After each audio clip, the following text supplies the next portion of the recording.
From the Atari 2600 and the Nintendo 64, where it all began, to the Xbox 360, the PlayStation 3, and our increasingly sophisticated computers. All have been at the center of the gaming industry, going from the 8-bit Super Mario Bros.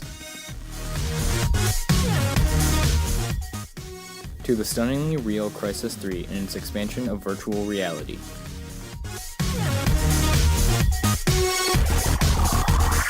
When video games first became well known, what was the general public's reaction? They weren't very popular.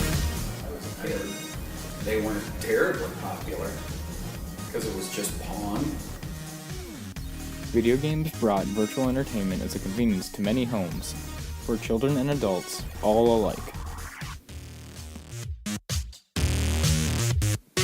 How has their reaction changed?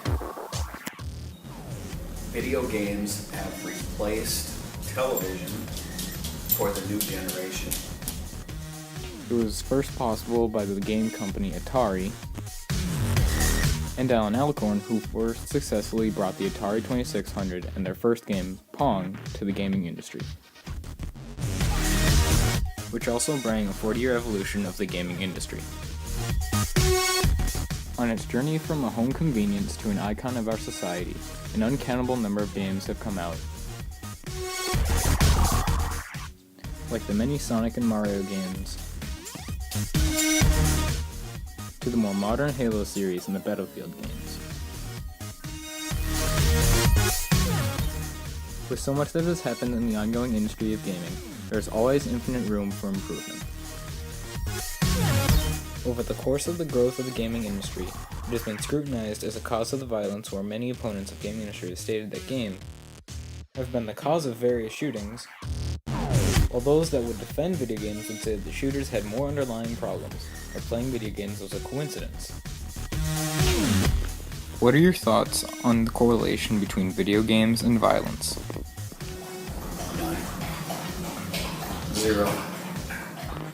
Are there benefits to video games?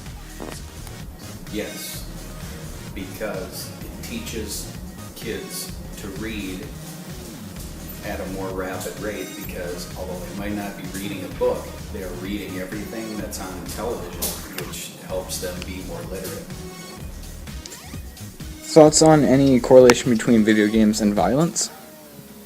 I bet there's some correlation, but I think the correlation doesn't necessarily have to do with the actual violence in the video games. I think it's that the people that are playing the games are spending so much time inside playing the games rather than learning certain social skills that would help. A lot of people weighing in on all of this. Brian is joining us from Sterling Heights, Michigan. Good morning. Welcome to the program. Good morning, sir. How are you doing, Ben? Fine, thank you. Excellent. Video games. You know, as long as society has a scapegoat, they're never going to let the parents raise the kids. In other words, I'm from the metal community, metal music, back in the 80s and the 90s. Anytime someone went ballistic and started killing someone, they played metal music. He listened to metal music. That's what made him kill. You know, and it's the same thing here in 2013. Someone goes out, they start shooting up people. Oh, he played video games. He played video games. That's what it is. That's what made him. No. It starts at home, and it starts with the parents. Some say that it takes away our First Amendment rights of free speech, and that many psychologists have said that there is no correlation between video games and violence, while opponents of video games have said that statistics show an increase in violence. Many people think that video games are just another scapegoat like movies and music when other tragic events have happened. Have video games affected our society at all? Yes, but a lot of things have affected our society. I think they're out there more, and like I said, you need to manage your impulsivity and also everything in moderation. So. With all this said, it is up to your decision on the benefits and negative effects of video games.